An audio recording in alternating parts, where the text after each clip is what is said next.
Nii harjutades õpid krooli ujumisel kontrollima käetõmbe suunda ja käe vette sisenemist.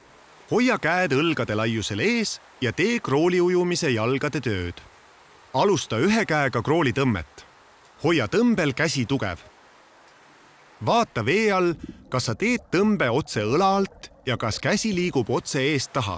Lõpeta tõmme sirge käega puusa juures. Vii peaaegu sirge käsi vee kohalt uuesti ette. Tunneta, kas sa paned käe ees vette õlgade laiusele. Mõtle, kas esimesena sisenevad vette näpuotsad, siis ranne, küünarnukk ja õlg. Kontrolli, kas peopesa on suunatud vee poole.